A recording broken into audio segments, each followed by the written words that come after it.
Pessoal, então, vim falar um pouquinho para vocês aí sobre as principais alterações procedimentais no procedimento comum no novo Código de Processo Civil, né? Na verdade, esse código que inovou bastante na alteração do procedimento, né? As coisas e os atos processuais não vão andar exatamente como andavam ou começaram a andar em 1973, né, com o Código de Processo Civil, né? Porque se busca agora a efetividade processual, né? Se busca a economia, a celeridade, vendo o processo como um meio instrumental para a solução de conflitos, né? Analisando o processo, então, pela sua instrumentalidade. Quer dizer, nós aceitamos um processo que, em tese, seja capaz de alterar as relações de direito material. É um processo que seja capaz de impactar no âmbito das relações de direito material. Será bom? Olha, em tese sim, mas depende de um elemento aí fundamental, né? Denominado ser humano, né? Então é esse cara aí que vai ordenar, porque na verdade não adianta a gente escrever qualquer coisa, né? Se a gente não está tendente a cumprir, né? A aceitar, a mudar a cultura, né? Então dentro dessa... Não adianta fazer uma sociedade, às vezes os sócios vêm assim, como é que a gente faz sociedade? Dá botar essa cláusula primeira, essa segunda, essa terceira, e se acontecer isso, se acontecer aquilo, se acontecer aquele outro, dá vontade de dizer, mas tu quer mesmo ser sócio? Né? Porque não adianta que tu vai escrever, né? Adianta a tua atitude, né? Porque pode escrever qualquer coisa, né? Se vai ser cumprido ou não, né? É a posição da parte do advogado, do magistrado, dentro dessas alterações procedimentais, beleza? Então a gente vai fazer assim, eu vou passar alguns slides aí que são os artigos. Talvez nem todo mundo consiga ver, assim, porque às vezes fica um slide cheio, né? Um pouquinho mais reduzida a letra. Então eu só vou falando o número do artigo, se você quiser anotar, porque na verdade assim, ó, do artigo 1º ao final da parte do procedimento comum, antes da sentença, né, até as provas, essas são as principais, as mais significativas alterações, certo? Nós vamos ver que tem uma influência muito grande aí por parte da advocacia. A advocacia ganhou muita coisa pelo novo Código de Processo Civil, porque ela também teve uma pressão enorme pela aprovação do novo Código de Processo Civil, ela participou ativamente, né, na elaboração, então você vai verificar normas muito próprias para a advocacia, favoráveis a ela, né? Talvez assim grandes reclames da advocacia que agora estão contemplados aí em termos de normas processuais e procedimentais. E também teve a parte da participação da magistratura, né, que incluiu alguns tópicos importantes aí no âmbito da alteração do processo, belezinha? É esse basicamente a estrutura aí do nosso encontro. A gente começa então pelo artigo 3º, parágrafo 3º do CPC, né? Na verdade ele não é uma grande inovação, é só uma pontuação de ideias, né? A ideia do artigo 3º, parágrafo 3º do novo Código de Processo Civil, se aprovado como está, ele vai dizer assim, a conciliação, a mediação e outros métodos de solução de conflitos deverão ser estimulados pelos juízes, advogados, defensores, membros do Ministério Público, inclusive no curso do processo judicial. O que em tese até já é feito, né? Até já é feito, né? A ideia de conciliação. Porque na verdade o que o Código quis foi aproximar as partes no início do processo, né? E numa tentativa um pouco mais efusiva de conciliação, né? Porque hoje os meios de conciliação a gente encontra bastante no Juizado Especial Cível, né? No JEC propriamente, né? Mas na Justiça Comum, para você sentar na frente da parte, né? Para tentar falar com ela, conciliar, porque senão é escrita só, né? Talvez depois de um ano que o processo está tramitando, eu requerer a audiência de instrução e julgamento, porque talvez venha a sentença sem a parte ter um contato mínimo com a parte adversa. Por quê? Porque eu não tenho pauta, só vou marcar a audiência se alguém requereu oitiva de testemunhas, então tem um distanciamento, é exatamente isso que busca. E aliás, quando tem a audiência de instrução e julgamento, tem aquela pergunta efusiva do juiz, assim, que permeia toda a audiência, né? Há possibilidade de acordo? Não havendo, passamos oitivas às partes. Então, aquela coisa assim que, nossa, agora é a hora, né? Eu vou fazer acordo, né? Aí vem o juiz, a possibilidade de acordo. Né? Então, não por culpa dele, né? A pauta dele está lotada. Né? Então, a estrutura é de todos, né? A culpabilidade aqui envolve a todos. Então, se buscou alterar, né? Quer dizer, o meio mais efusivo para conciliação num procedimento é, se tiver audiência, essa pergunta. Né? Então, que em tese não envolve ninguém, né? Não guarda relação. Depois de 1 ano e meio que eu entrei com a ação, vai ter aquela audiência, né? Então, é complicado. Então a cultura processual mudou, né? E, de certa forma, a gente vai ter que se adaptar a essa cultura processual, né? Um dos elementos importantes aí, fundamentais, é a fila para a sentença.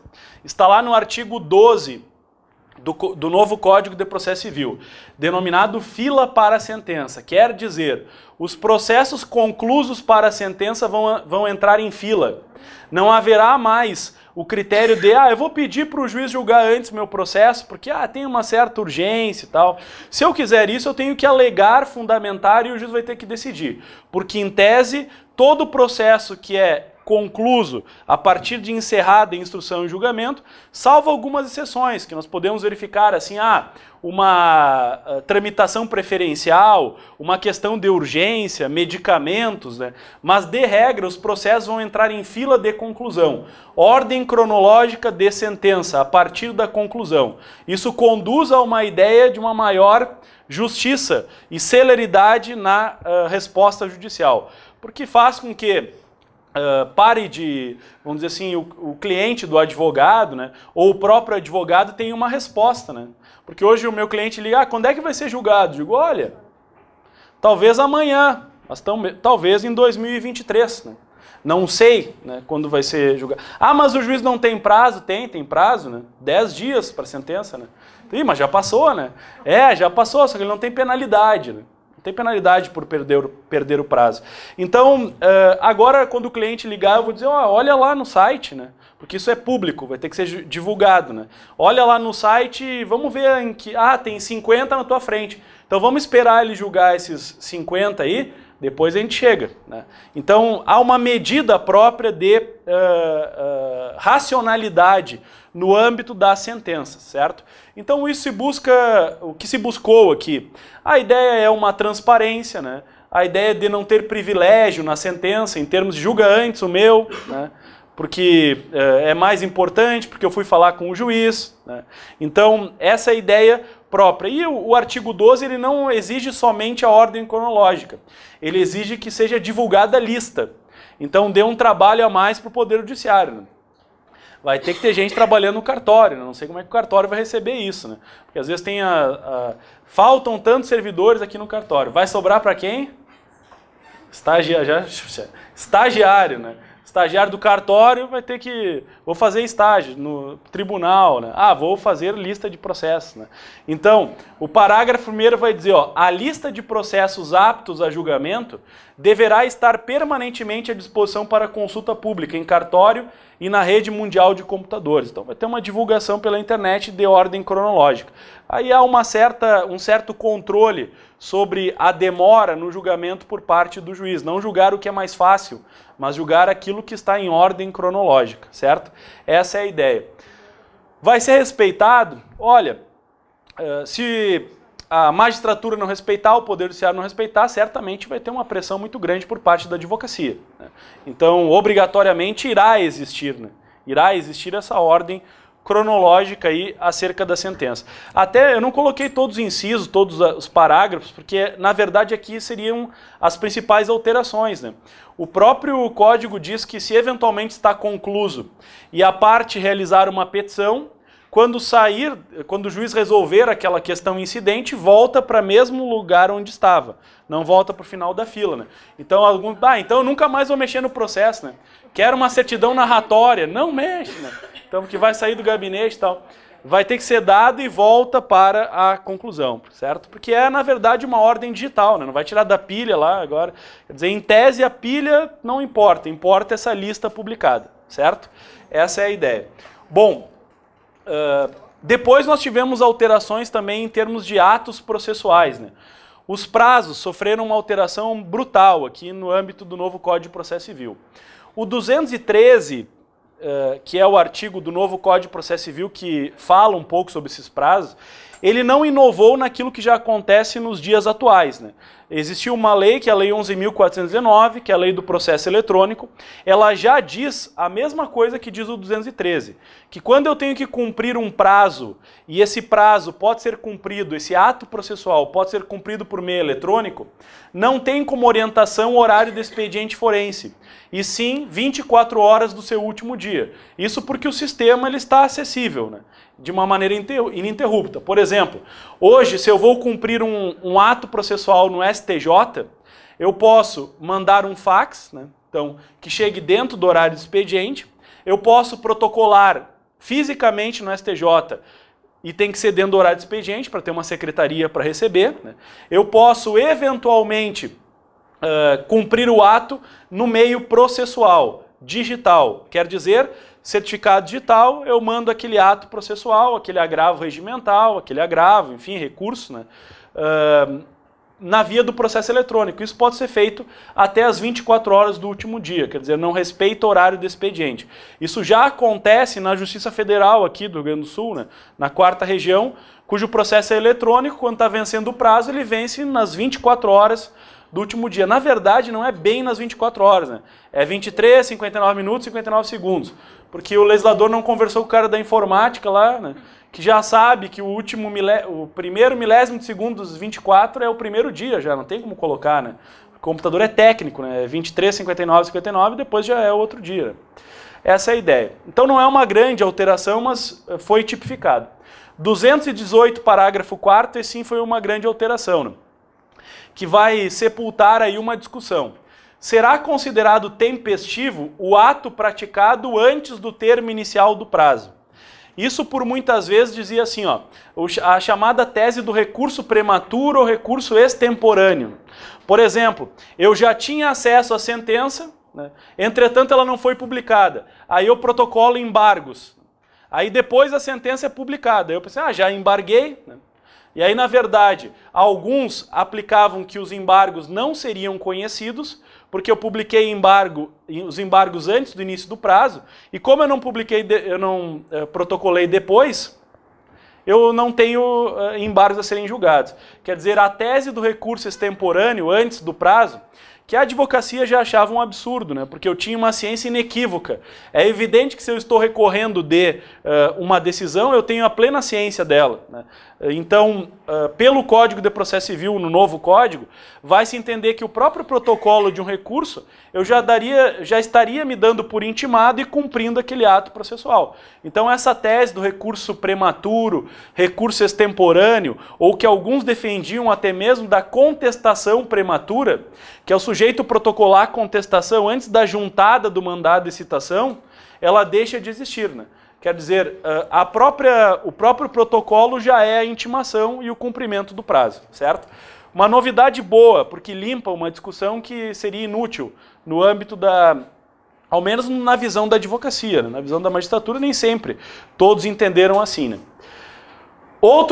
Aí sim uma informação importante, uma grande alteração, os prazos só serão contados em dias úteis, né? Então, não haverá fluência de prazo em sábado, domingo ou feriado. Então, por exemplo, hoje, uma publicação na quinta-feira, sexta-feira é o primeiro dia, sábado o segundo, domingo o terceiro, segundo o quarto dia, terça-feira venceria o meu prazo. Publicou na quinta, vence na terça-feira. Em tese, o advogado não teria muito tempo para trabalhar. Por quê? Porque publicou na quinta, sexta-feira é sexta-feira, né? Então, aí não só pelo advogado, porque o advogado trabalha, mas tu liga para o cliente, ele apresentou aquele documento, o que nós vamos falar? Estou indo para a praia, me liga a segunda. Aí tu liga a segunda, né? Porque não quer importunar, nem ser importunado no sábado ou domingo, né? Segunda-feira é segunda-feira, né? Então, segunda-feira é segunda-feira. E, o cara me liga segunda-feira, né? Pra fazer, tô cheio de coisa e tal, segunda-feira. Aí sobra terça-feira pra tu resolver o problema, que já é o último dia do prazo, né? E aí nós estamos ligando ao horário de expediente, já complica bastante, né? Juntada de rol de testemunhas, por exemplo, 5 dias, né? Mas eu vou falar com a testemunha, final de semana. Então, quer dizer, alterou completamente, somente em dias úteis. Se publicar uma nota de expediente, a regra da disponibilização já facilitou um pouco, né? Mas se publicar, disponibilizou na quarta, Publicou na quinta, sexta-feira é o primeiro dia, segunda é o segundo dia, né? Porque somente os dias úteis. Vejam que essa parte procedimental ela é bem favorável à advocacia, porque ela foi pensada pela advocacia, né? Foi uma ideia da advocacia de aprovar um novo código que também contemplasse várias alterações procedimentais. Veja que na parte do procedimento, listagem de processo é bom para a advocacia, né? A figura de prazo processual é bom para a advocacia, né? Fluência diferenciada e prazo estendido até as 24 horas. Falta de protocolo da peça já se dá por intimado, também tudo bom para a advocacia, para deixar de perder prazo, em tese, né? Certo?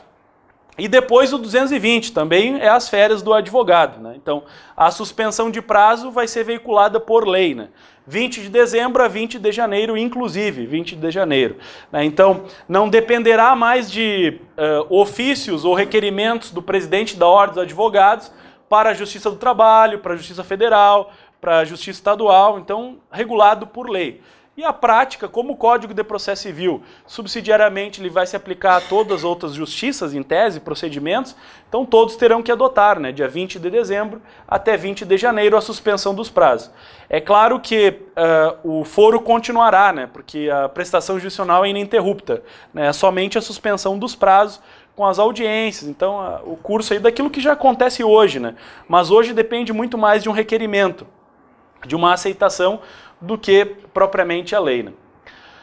Honorários advocatícios. Também alterou bastante a figura dos honorários advocatícios aqui. Os honorários, tu anota aí o artigo 85, depois tu dá uma lida lá e faz um pormenor do que realmente alterou, certo? Principais alterações. A sentença condenará o vencido a pagar honorários ao advogado do vencedor. Fica bem expresso que seriam os honorários sucumbenciais, né? Não implícito, mas expresso pela lei, dizendo quem paga e quem recebe, né? Então, a sentença condenará o vencido, a parte sucumbente, né, a pagar honorários ao advogado do vencedor. Não ao vencedor, mas ao advogado do vencedor. Então acaba também com uma discussão de conscientização do cliente. Eu já te paguei honorários contratuais, e os sucumbenciais agora, né? Agora pertence a mim. Quem é que falou? O Congresso Nacional, né? Falou, né? Então, não é disposição contratual, é o Congresso Nacional, fixou em lei, né? Os honorários sucumbenciais pertencem ao advogado do vencedor. Está escrito ali vencedor? Não, está escrito advogado do vencedor, né? E quem é que paga? O advogado do vencido? Não, o vencido, né? Então, é uma fórmula que só dá certo para o advogado, né? Então, ele recebe, mas nunca paga, né? Então, em virtude dos honorários, né? Honorários vem de honraria, né? É uma honraria, né? Um honor, né, dado ao advogado. Bom, parágrafo 1º, grande inovação aqui, a condenação em honorários advocatícios nos recursos, certo? Então nós temos uma acumulação de honorários tanto na sentença quanto nos recursos. Quer dizer, vamos supor assim, ó, o advogado foi vencedor e ganhou 10% sobre o valor da condenação. A parte contrária recorre. Se ele conseguir manter a sentença, pode ser que o tribunal aumente em 5%. Ele vai ganhar 15%. Ou pode chegar até 20% sobre o valor da condenação, né? Então, são honorários cumulados, né? Por isso ele diz assim, e nos recursos interpostos cumulativamente. Só que ele vai ter um percentual, depois nos outros parágrafos, que eu não coloquei aqui, mas, né, acho até que está no outro slide, limitado a 20%, né, que continua aqueles 10% a 20%. Quer dizer, o advogado não vai ganhar 40% do valor da condenação, né? Ele vai ganhar no máximo 20%, cumulados sentença e honorários recursais, né? Bem recebido pela advocacia, né? Só poderia, né? Só que, em tese, se pensa também que não vai ser tão matemático assim, né? O juiz, sabendo que haverá honorários recursais, certamente na sentença vai ser difícil ter uma sentença que condene lá em 20% de honorários advocatícios. Já sabedor que existirá a possibilidade de honorários recursais. Em termos de justiça, o processo, o advogado continua trabalhando, contra razões, recursos. Então, isso em tese remunera o advogado, em tese é uma medida de equalização nos termos do processo. Tem gente que não vai gostar, tem gente que vai gostar, mas vai ser lei, certo? Essa é a atribuição. Até agora vocês vejam que está bem favorável à advocacia, essa parte procedimental. Como um todo ele foi pensado dessa forma, né? Como um todo ele foi pensado e orientado aí no âmbito da advocacia. Né? Aí o parágrafo 11 ele vai dizer, né, o tribunal ao julgar recurso majorará os honorários fixados, né, levando em conta o trabalho adicional realizado em grau recursal. Né? Então o advogado é incentivado a fazer aí contrarrazões, sustentação oral, né, todos os critérios aí para exercer um trabalho efetivo, né, também no âmbito recursal, certo? Também no âmbito recursal. Só estabelece um limite aí de fixação. Outro ponto, que é o parágrafo 14 do artigo 85, que foi uma das maiores vitórias da advocacia, nós podemos dizer, se assim for aprovado, né, o novo Código de Processo Civil, sancionado aí pela Presidente da República, a vedação da compensação. Né? Então, os honorários de advogados, honorários advocatícios, não serão mais compensáveis no caso de sucumbência parcial. Aí não dependerá de súmula, jurisprudência, entendimentos, né? Depende da lei. Né? A lei determina a vedação da compensação de honorários advocatícios, certo? Essa é a determinação, também aí um privilégio ao advogado, além de alegar que eles teriam natureza alimentar, certo? Que já existe, já é determinado assim, muito mais pelo estatuto e tal, do que próprio estatuto da OAB, né? Do que propriamente pelo CPC, assim ficará. Causas da fazenda pública. Não existirá mais condenação em valor certo, só existirá condenação em percentuais, certo? Então você vai ter o percentual de 10% a 20%, a base.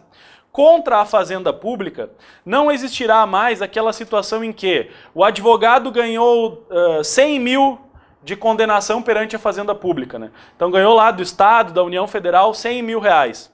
Aí ele vê os honorários diante do trabalho, da causa repetitiva, do esforço, tu não fez nada, tu copiou e colou, fixa honorários em 300 reais. O cara ganhou 100 mil e fixou honorários em 300 reais. A advocacia sempre fazia campanhas de aviltamento dos honorários advocatícios. A campanha maior foi feita no parágrafo 3º. Ele fixou percentuais em que o juiz vai estabelecer honorários perante a fazenda pública. Aqui nós podemos enquadrar, por exemplo, causas tributárias, previdenciárias, responsabilidade civil do Estado, né, todas as ações postas contra a fazenda pública. Aí você tem assim, ó, mínimo de 10% e máximo de 20% se o proveito econômico for até 200 salários mínimos. O inciso 2, mínimo de 8% e máximo de 10%, se o valor da condenação ao proveito for de 200 salários mínimos até 2.000 salários mínimos. Quer dizer, ele criou uma equalização, né? E retirou a possibilidade de uma fixação, de estabelecer honorários em valor fixo, que entenderia a advocacia que sempre pelo proveito econômico e não somente pelo trabalho realizado. Né? Então, a gente, o sujeito só fez uma petição, né? Sim, fez uma petição numa causa de 1 milhão, então se fizesse errado. Então isso era uma briga da advocacia, né, perante a magistratura, que ficou estabelecido agora, então, pelo Congresso Nacional, certo? Então falamos de atos processuais, falamos um pouco de prazo, honorários advocatícios. Vamos então para o procedimento, certo? Anota aí o artigo 190, e já pode anotar 190 e 191, que esses alteraram bastante o procedimento. É quase que uma aberração processual, certo? Quase que, né? Você vai ver por quê. Olha só. Toda a causa, ela vai ter um procedimento e continua. Né? Continua o procedimento, por exemplo, procedimento comum. Aí eu vou ter o processamento quando eu estou trabalhando no processo de execução. Todo o processamento vai ser diferenciado. Só que pelo artigo 190, abriu a possibilidade de ser efetivado um calendário de atos processuais, que é estabelecido pelo juiz, parte autora e parte ré, específico para aquela causa. Então significaria o seguinte: reúnem-se autor, réu e juiz e estabelecem de comum acordo, obviamente com uma decisão do juiz, um calendário para a prática de atos processuais. O que implicaria isso? Isso implicaria uma mudança na ordem dos atos processuais. Por exemplo, uma perícia vem antes da audiência, não, primeiro vamos ouvir as testemunhas no dia tal, depois vamos fazer perícia no dia tal. A parte de provas vai ser depois de 2 meses de tentativa de conciliação. Aí então nós vamos marcar a audiência que vai ser no dia 20 de abril de 2000 tal, na vara tal, na sala tal. E aí aquele calendário é definido pelas partes e é dado, em tese, vamos dizer assim, um mini processo específico, mini procedimento específico para aquela causa, certo? Atento aos critérios específicos. Aí eu falo, já começa a torcer o nariz, né? Que bagunça que vai dar, né? A mudança é cultural, certo? A mudança é cultural. Se a gente quiser realmente, não vai mudar nada. Porque é só dizer, eu não quero calendário, eu não quero conciliação. Então, a ideia é uma mudança cultural. E em tese, foi entendido que isso aproxima muito mais as partes, né? Elas já estão acordando sobre atos processuais a serem realizados, né? Ela já pressupõe, por exemplo, tantas tratativas para conciliação. Eu posso estabelecer 3, 4 sessões de conciliação para tentativa de conciliação, né? Assim estabelecido pelas partes. Claro que tudo isso vai depender de um elemento fundamental, o ser humano, né? Que é o cara estar ajustado e pensar, olha, vale a pena ou não vale a pena? Vai criar mais confusão ou não? Aí diz o artigo 190, versando o processo sobre direitos que admitam autocomposição, aqui não se aplica direitos indisponíveis, né? É lícito às partes plenamente capazes estipular mudanças no procedimento para ajustá-los às especificidades da causa. É uma grande inovação porque procedimento é estabelecido por lei, não se muda procedimento. Nem juiz muda procedimento. Quer dizer, o juiz não pode dizer, não, aqui na minha vara é 16 dias o prazo da contestação. Não pode falar isso, né? Ele não muda concatenação de atos, né? Não, primeiro vem a audiência e depois vem contestação. Ele não muda. Agora poderá ser fixado um calendário de acordo com as partes, certo? E convencionar sobre os seus ônus, poderes, faculdades, deveres, antes ou durante o processo. Esse calendário de atos processuais estabelecidos, de comum acordo, né, ele vincula as partes, como diz o parágrafo 1º. O calendário vincula as partes e o juiz e os prazos nele previstos somente serão modificados em casos excepcionais. Aí diz o parágrafo 2º assim, ó. Dispensa-se a intimação das partes para a prática de ato processual ou a realização de audiências cujas datas tiverem sido designadas no calendário. Então eu fixei o calendário, você leva para o escritório e ali não sai mais nota de expediente para intimar e tal. Tu já está com o teu tema de casa ali, né? Então a contestação vai ser dada depois da audiência, nós vamos produzir tais e tais provas na audiência, a perícia vai ser aqui ou vai ser lá, e vai ser no dia tal, né? Isso, em tese, muda uma cultura toda no nosso processo, né? Acho difícil, num primeiro momento, um juiz, não, só um pouquinho, quem fixa a data de audiência sou eu, né? A pauta quem faz sou eu, né? Então, vai ser difícil entrar nessa cultura, né? Tem se mostrado, né, que o processo todo, eu não passei aqui porque tem uma parte principiológica do processo civil que foi agregado, que são os princípios constitucionais e alguns inovadores expressos, né? Entre eles o princípio da cooperação, né? Se entende que deverá haver uma cooperação entre autor, réu e juiz, né? Isso tudo um bom senso, certo? Dentro desse elemento. Se todo mundo tiver de má vontade, de nada vai valer o artigo 191, nós nunca teremos calendários processuais, né? Mas dependendo de uma situação específica, até poderá ocorrer. Certo? Previsão dada pelo Código de Processo Civil. Bom, procedimento que alterou na petição inicial. Primeiro aspecto, petição inicial agora tem que indicar o endereço eletrônico da parte, né? Então, algo quase impossível, tu não sabe nem o endereço dela, né? Quanto mais o endereço eletrônico, né? Então tem que chegar pro réu, me dá teu e-mail aí, né? Então, me dá teu e-mail aí para mim. Na verdade, o que aconteceu aqui? Eu coloquei as inovações. O próprio código diz que isso poderá ser relativizado, certo? Mas ele coloca como qualificação a figura do endereço eletrônico, justamente porque numa era hoje de comunicação muito desenvolvida pelo meio eletrônico, a ideia do código é a aproximação das partes. Então tem que deixar o e-mail disponível lá, né? Quer dizer, se quiser me mandar um e-mail com uma proposta, né? Então aquela ideia própria de dificuldade de comunicação, né? Até o código ele foi bem conservador, né? Poderia ter colocado o WhatsApp, né? Ou então a conta no Face, né? Qual é teu nome no Face lá para, né, tentar ter aquela aproximação, né? Manda uma mensagem e tal, né? Então, para buscar. Sabendo também que, às vezes, tu tentar conciliar por e-mail pode ser bem mais efetivo do que o bate-boca, né? Então, porque, embora o e-mail tenha alguns códigos, né? O cara manda em maiúsculo, o que tá gritando comigo, né? Então, Mano, tudo em maiúsculo. Tá, mas por que tu tá gritando assim, né? Então, não, estou escrevendo, né? Então, é uma ideia de aproximação das partes, é a tendência do código, né? Vai ser relativizado, sim, vai ser, né, na prática. Agora é uma qualificação necessária. Inciso 7º. A opção do autor pela realização ou não de audiência de conciliação ou de mediação. A audiência de conciliação ou mediação, ela é obrigatória, ela se tornou a regra, certo? O sujeito que entrar com uma ação e não quiser conciliar, ele tem que afirmar que não quer conciliar. Aí é meio estranho, parece que entrou rabugento na ação, né? Eu entro com a petição inicial e não quero conciliar. Quer dizer, já estou sendo um pouquinho, né, afastando um pouco a própria parte. Nunca é bom dizer para um juiz que tu não tem interesse em conciliar, né? A gente fica meio comedido de dizer isso, né? Eu não tenho interesse. Porque quem não tem interesse em conciliar, entre aspas, parece que está certo que vai ganhar a ação, né? Agora, a ideia é essa. Entrei com uma ação e permaneci omisso no que tange a negativa de conciliação, será aprazada aí a sessão de conciliação ou mediação.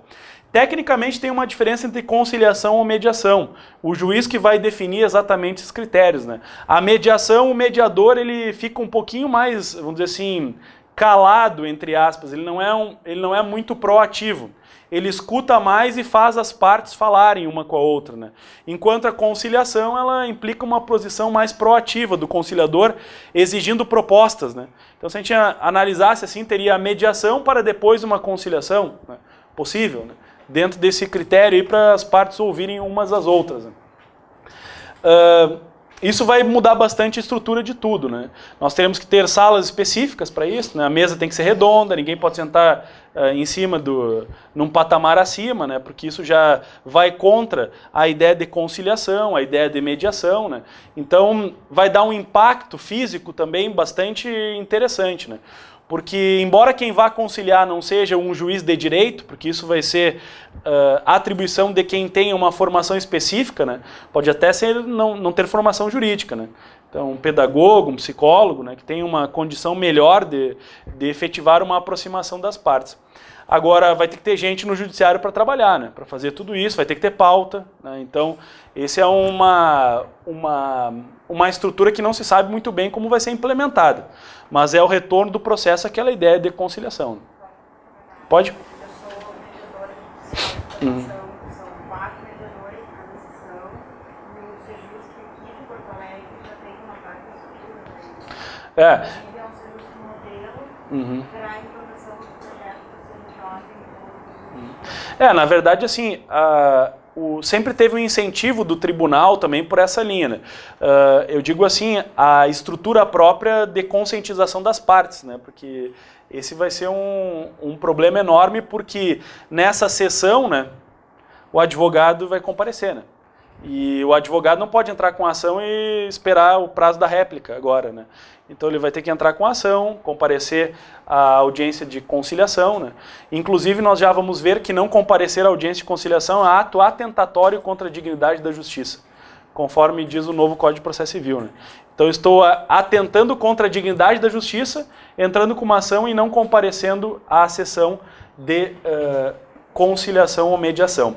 Ela pode até, inclusive, ter mais de uma, né? Dependendo da estrutura, como anda aí a figura da participação aí dos sujeitos. Bem, o artigo 332 também foi um artigo interessante porque ele alargou a possibilidade da improcedência liminar. O que acontece? O nosso Código de Processo Civil atual, ele já fala da improcedência liminar. Ele diz assim, ó, quando você entra com uma causa exclusivamente de direito, que naquele juízo já houver sido proferida sentença de total improcedência, o juiz ele pode julgar improcedente o teu pedido, dispensando a citação do réu. Quer dizer, eu entrei com vamos supor assim, uma revisional de juros. Aí o juiz entende assim, não, eu já julguei um monte de revisional de juros e eu não reviso os juros. A questão é só de direito, nem julgo, nem cito o réu, julgo improcedente. A ordem tem uma ação direta de inconstitucionalidade contra esse artigo, que não foi julgado e acho que não vai ser julgado, porque vai mudar o código e ela vai perder o objeto, né? na verdade, o que foi feito pelo novo Código de Processo Civil é ampliar a possibilidade de improcedência liminar. De certa forma, aqui não é bom para a advocacia, porque o que aconteceu foi, você quer um processo rápido? Beleza, mas a patada é rápida também, né? Então, quer dizer, para dar uma espanada, eu vou te espanar rápido também. Quer dizer, se eu perceber que a tua ação, o que ele diz lá? O teu pedido é contra enunciado de súmula do STJ ou do STF, tá fora, improcedente liminar. E veja, essa improcedência liminar é julgar mérito.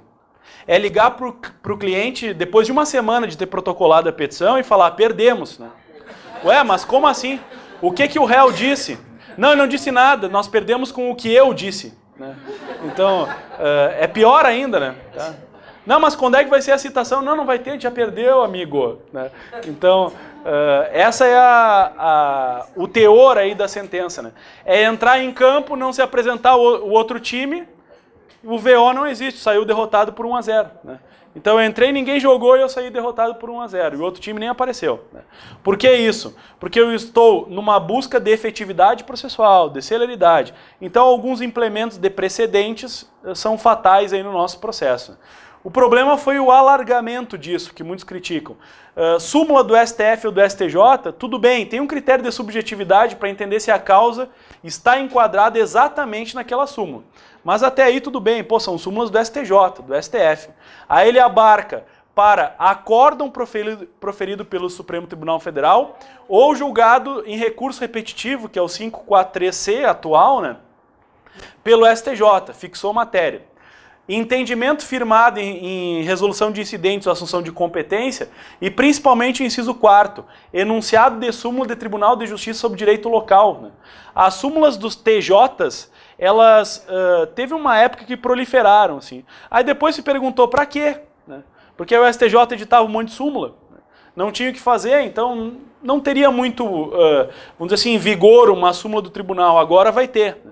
Agora vai começar a se desenvolver a estrutura de súmulas. Por quê? Porque eu consigo estancar o desenvolvimento de uma ação, não vai ter nem aquela sessão de conciliação, não vai ter nada. Eu vou estancar por uma sentença improcedente que julga mérito liminar, certo? Então, na verdade, é uma improcedência liminar do pedido que foi bem alargada, né, no conceito de justificar uma justiça e muito mais de precedentes. Na verdade, o nosso processo já vinha assim, né? A gente chama isso, em termos processuais, da chamada common lawização do processo civil. É um aportuguesamento meio estranho, assim, né? Mas a doutrina diz, é uma tendência, um movimento de common law, lembra? Lização, aí o brasileiro, é lização. Então, common lawização do processo brasileiro, né? Do ordenamento jurídico brasileiro. A gente sempre criticou, né? Estados Unidos e tal, né? Ah, vai lá o cara, ele é um Google, né? Ele pesquisa se já teve e aplica igual, né? Só que isso tende a um conceito, a pacificação social, né? Você não vai ter mais aquele, eu ganhei e o meu vizinho perdeu, né? Eu vou rir da cara dele, né? Quer dizer, todo mundo ganha ou todo mundo perde. Em tese, harmoniza e pacifica julgados, né? Em tese, certo? Por quê? Porque você vai ter uma decisão mais notória. A crítica da advocacia é o seguinte, quando eu vou mudar um precedente, eu não consigo chegar até lá, né? Quer dizer, eu já vou tomando tapão desde o início, né? Então, eu quero ir contra o recurso repetitivo. Vai ficar, e vai ficar, e vai ficar, e vai ficar. E vai ser difícil alterar, né? Então, é basicamente a estrutura própria de precedentes, né? Nós vamos ter com este artigo uma implementação muito grande de uma base da common law, que é a justiça de precedentes, né? Vamos ter, então, a justiça de precedentes no nosso país, né? Não só em súmulas. Súmulas do STJ, do STF, acórdão do STF, julgamento de recurso repetitivo do STJ, súmulas de Tribunal de Justiça local, certo? Que ele agrega aí um sistema conforme o regimento interno do tribunal, né? Local vai proibir. Claro, não vamos esquecer assim, né? O advogado é um brasileiro, não desiste nunca, né? Então, ele vai perder aqui e ele vai apelar, né? Ele vai levar para adiante. E vai indo, e vai indo. Embora os recursos foram restringidos, a possibilidade recursal, ela de certa forma não foi estruturada assim, agora a sentença vai valer, vai ter uma prevalência, não. O acesso aos tribunais superiores, ele continua, porque o acesso aos tribunais superiores está lá no 102 e 105 da Constituição Federal, né? Não do Código de Processo Civil, né? Então a base do recurso especial e do recurso extraordinário permaneceu intocável. Então, mas é um caso muito mais próprio da improcedência liminar. Nesse caso, na liminar, a sentença que ele vai ter que fundamentar muito bem essa sentença. Né? Na verdade, assim, ó, o que acontece? A improcedência liminar já é a própria sentença. Né? Eu posso te dizer, hoje, as sentenças liminares que são dadas pelo 285A, elas não são tão fundamentadas assim. Ele pega, copia a determinação e fundamenta. Agora, aí com a nova visão acerca das motivações das decisões, bom, vai ter que fundamentar, né, para aplicar. Mas mesmo que ele não fundamente, nós temos um problema enorme. Né? Eu teria que sujeitar a reapreciação dessa matéria. Mas em tese é uma, vamos dizer assim, uma contra-reforma aí por parte do judiciário. Né? Eu te dei prazo, eu te dei ato processual com prazo estendido, eu te dei honorários, agora me dá a possibilidade de dar uma patada. Né? Entrou, eu já vou aplicar a súmula, já vou aplicar a jurisprudência, acordo, recurso repetitivo. Então, de certa forma, equaliza, torna célere, mas não é tão, vamos dizer assim, determinável assim em termos de modificação. Né? 334, audiência de conciliação ou mediação. Essa aqui ele alterou bastante o processo. A contestação não vai mais ter prazo de 15 dias da juntada como regra, certo? Vai deixar de existir como regra, ainda continuar, mas como regra, eu não tenho que juntar a contestação em 15 dias da juntada do mandado. Por quê? Porque ao entrar com a petição inicial, o juiz designará a audiência de conciliação ou de mediação. Certo? Inclusive o 334 diz assim, ó, se a petição inicial preencher os requisitos e não for caso de improcedência liminar, veja como a lei até é negativa, né? Ela parece que está dizendo, olha, não entra com ação, né? Porque se não for caso, e se não sei o que, e se não sei o que, aí nós vamos marcar a sessão de conciliação. Né? Então, o juiz designará a audiência de conciliação ou de mediação com antecedência mínima de 30 dias, né? Comunicando aí citado o réu, né, pelo menos 20 dias de antecedência. Olha só, quer dizer que o réu é citado, esse mandado de citação é juntado aos autos e não tem prazo nenhum correndo, certo? Por quê? Porque o prazo não vai mais, como regra, ser contado 15 dias da juntada aos autos do mandado de citação. Porque, na verdade, a audiência, se ocorrer a audiência, a sessão de conciliação e mediação, é daquela data que vai correr o prazo de 15 dias, não mais da juntada aos autos do mandado de citação. É claro que quando não ocorrer por alguma situação, aí nós temos ainda a regra da juntada, certo? Se for, por exemplo, um direito indisponível, o juiz de pronto vê que não há possibilidade de conciliação, então aí a regra é 15 dias da juntada, certo? Por exemplo, questões contra a fazenda pública, de direito público, indisponíveis, né? Aposentadoria, né? Então, esses casos aí buscados na área previdenciária, tributária, né? Eu digo que a lei é inconstitucional, a fazenda pública realmente é inconstitucional, não tem acordo sobre isso, né? Isso é julgado de direito, então não vai ser feita a sessão de mediação ou conciliação. Né? Entretanto, a regra é a audiência de conciliação ou de mediação. Aí o parágrafo 4º desse mesmo artigo 334, ele vai dizer assim, ó, se a audiência não será realizada, hipótese excepcional, se ambas as partes manifestarem expressamente desinteresse na composição consensual e quando não se admitir a autocomposição. Na verdade, eu não vou realizar, diz o parágrafo 4º, quando ambas as partes expressamente afirmarem que não há possibilidade de fazer acordo. O artigo ele não é bem redigido, porque posteriormente ele diz que se o réu não manifestar, não vai ter sessão de conciliação também. Então, se ambas as partes afirmarem expressamente na petição inicial ou na contestação que não há possibilidade de acordo, não vai ser feita a audiência de conciliação ou mediação. É claro que eu, como advogado, eu não fico totalmente confortável em dizer assim, eu não tenho possibilidade de acordar, né? A gente não sabe, né?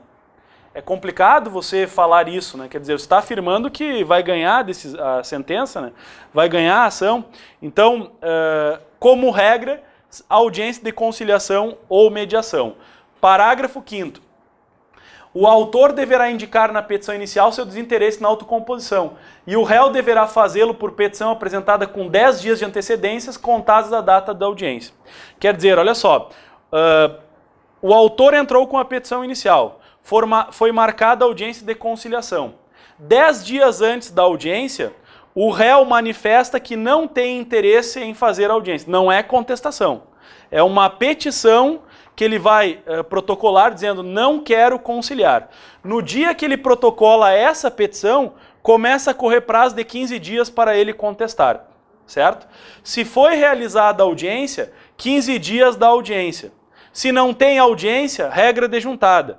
E se o autor quer a audiência e o réu diz que não quer a audiência, e ele pode não querer com antecedência de 10 dias da audiência, naquele dia que ele protocola expressamente a desistência de eventual audiência ou desinteresse nele na audiência, começa a correr o prazo de 15 dias para a contestação.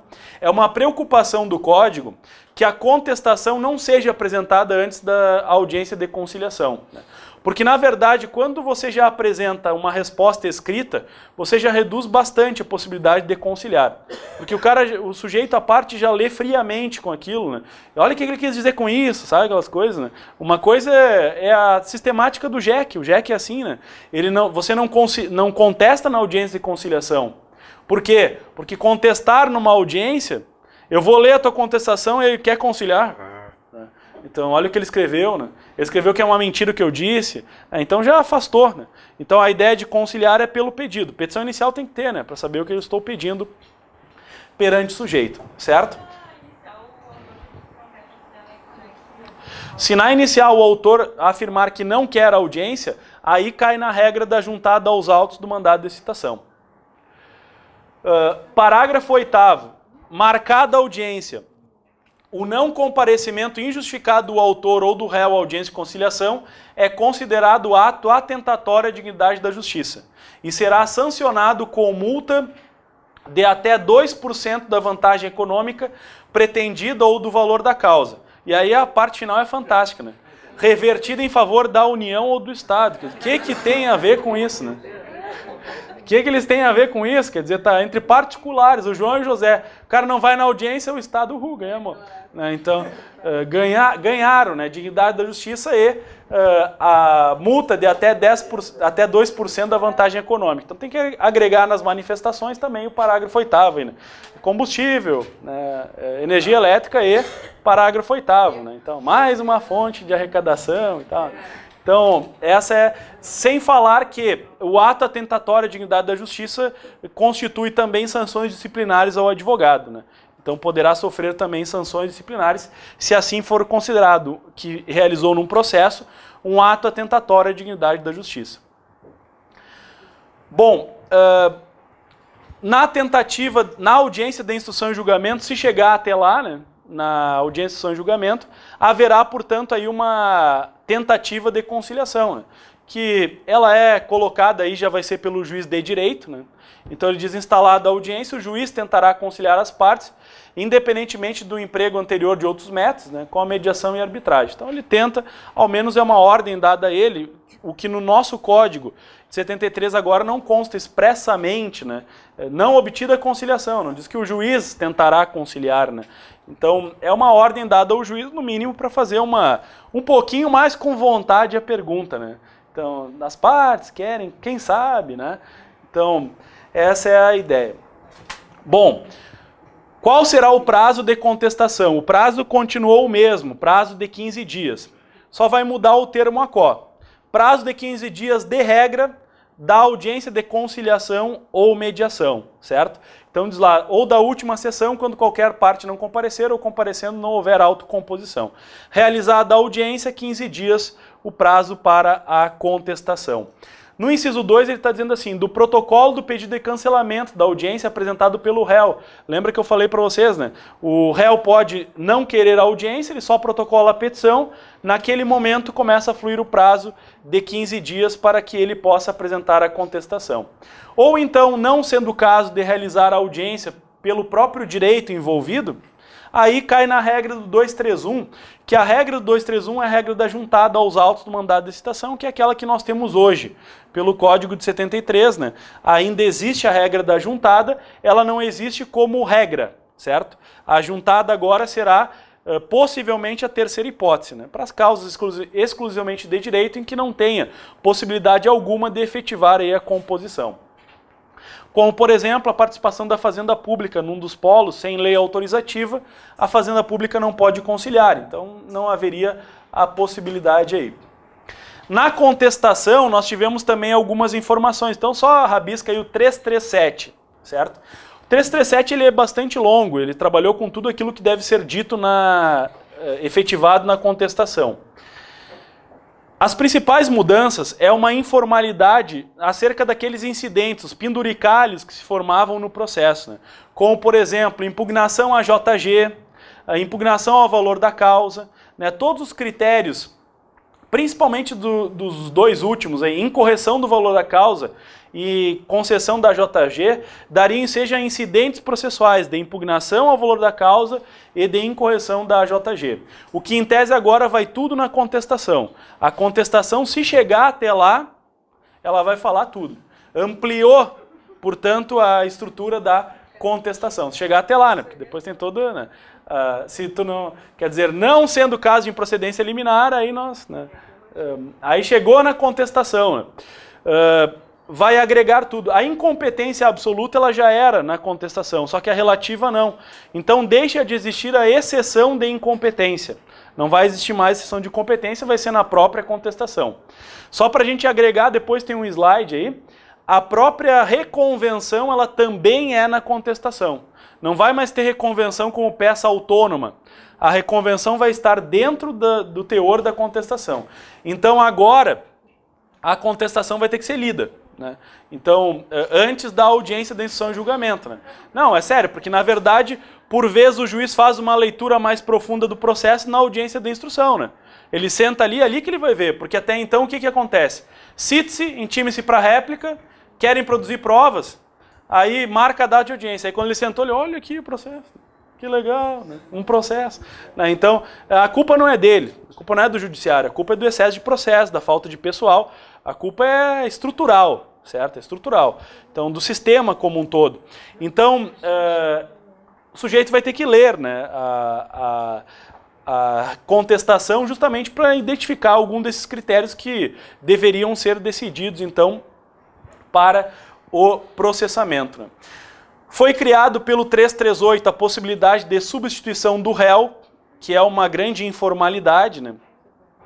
Por vezes o autor demanda contra o réu errado. Aí o autor lê na contestação lá, preliminar de ilegitimidade. Ih, né? Ih, mandei mal, né? Mas ele se agarra e briga até o fim com o cara. Porque se ele desistir, ele vai ser condenado em honorários, né? Então, havendo desistência, ele vai ser lá condenado em honorários e tal. Agora, foi possibilitado que o autor faça a substituição do réu, né? Então o réu alega uma preliminar de ilegitimidade, o autor diz, beleza, então faço outro, né? Não era tu, pega o outro, né? Então, em tese isso facilita, né? Isso facilita o processo, porque realmente, hoje, é claro que às vezes o autor ele descobre quem é o réu lá no meio mesmo, e continua brigando com o mesmo, para não ter ônus processuais, né? Então agora foi permitida a substituição, que é uma vantagem em tese aí, em termos de alargamento aí do próprio procedimento, né? Aquela estrutura de preliminar de ilegitimidade vai propiciar que o autor altere o polo passivo. Reconvenção será feita na contestação, já havia afirmado para vocês, né? A estrutura aí da reconvenção hoje, ela é uma peça autônoma, não será mais peça autônoma, né? Haverá a tramitação dentro da reconvenção. É o artigo aí 343, certo? 343, a figura aí da reconvenção. E nós tivemos como uma grande alteração processual o chamado julgamento antecipado parcial de mérito. É difícil chegar nele, mas vamos lá. Julgamento antecipado parcial de mérito. Ele basicamente diz o seguinte, olha só. Ovídio Batista já defendia a tese da sentença parcial. O que significaria? Havia uma crítica, tanto por parte dele como alguns doutrinadores, que seria inútil e ineficaz você ter um processo em que tem o pedido A e B, e se o pedido A fosse incontroverso, o juiz já não pudesse decidir o mérito do pedido A e continua a briga no que tange ao pedido B. Então ele pensava o seguinte, olha, por que nós vamos esperar uma sentença que vai julgar A e B até 5 anos, se em um mês a gente já sabe que o A todo mundo está de acordo? Já pacifica melhor e eu já posso tornar efetivo, já posso efetivar o cumprimento deste pedido que se revelou incontroverso. Essa é a tese do chamado julgamento antecipado de mérito, só que parcial, certo? Por quê? Porque eu estou dando um julgamento parcial e continua no que tange a outros pedidos. Exemplificando, eu posso entrar com um pedido de dano material e um pedido de dano moral. O réu concorda que bateu no meu veículo e vai pagar lá R$1.000, só que ele não quer pagar dano moral. Então o juiz poderia decidir o dano material, fazendo cumprir esse dano material, enquanto isso ficaria a discussão acerca do dano moral, demorando 3, 4, 5 anos, né, dependendo da situação. E talvez depois que eu recebi o dinheiro e mandei arrumar o meu carro, eu fico pensando assim, olha, quem sabe eu nem quero mais dano moral, porque tá legal já, né? O carro tá arrumado, o cara veio e pagou, né? Então dá uma estrutura um pouco mais de impacto no processo. Claro que isso é difícil, porque na maior parte dos casos os pedidos não são incontroversos, né? Ninguém vai dizer, realmente tem razão nisso e tal, né? Então é difícil conseguir encontrar esse critério aí de pedido que se demonstrar incontroverso. Agora, no inciso 2 é mais interessante, e o problema se agrava um pouco mais, né? Quando ele diz assim, ó, estiver em condições de imediato julgamento. As causas, por exemplo, de questões exclusivamente de direito, onde eu peço direito e fato, às vezes o direito já está em condições de imediato julgamento. E a partir dessa estrutura, o juiz teria autorização para julgar antecipadamente, né, este mérito, ainda que parcial. E o interessante desse artigo é que não dá a possibilidade do juiz julgar. Ele, em tese, constitui uma ordem ao juiz, né, em razão da efetividade processual, quando ele diz assim, ó, o juiz decidirá parcialmente o mérito quando um ou mais pedidos formulados ou parcelas deles, né, estão dentro desse critério. Qual é a virtude disso? Porque a gente pode pensar, tá, mas vira uma bagunça o processo, né? Porque vai ter uma causa decidida e outra causa que ainda não foi decidida, né? Vira uma bagunça. Aí, em tese, você pode pensar, tá bom, vira uma bagunça, mas qual é a tendência do processo? É efetividade, é alteração, é celeridade. A ideia dele é se tornar efetivo, afirmando que um pedido poderá ser, inclusive, cumprido desde já, a partir do momento que for decidido. Porque o próprio artigo vai dizer ali, ó, o parágrafo 2º desse mesmo artigo 356, 356 e o parágrafo 2º. A parte poderá liquidar ou executar desde logo a obrigação reconhecida, na decisão que julgar parcialmente o mérito, independentemente de caução, ainda que haja recurso contra esta interposto. Há uma discussão de qual recurso que cabe hoje para quem permite a sentença parcial. A lei vem dizer que cabe agravo de instrumento. Isso para não atrapalhar aquele andamento do processo, né? Porque o agravo de instrumento impõe que eu retire cópias, né? E, portanto, eu formo um instrumento e vou ao tribunal, dizendo que eu não concordo e tal, né? Mas o protocolo disso não impede o cumprimento da obrigação, a exigência dela, certo? Essa é a tendência. Vai pegar? Não sei. Mas, em tese, é uma ideia que ela é muito antiga, né? Ela é muito antiga, essa ideia da sentença parcial. Por vezes, ela já foi defendida aí pela doutrina, em alguns casos já foi aceita pelo nosso Tribunal de Justiça aqui.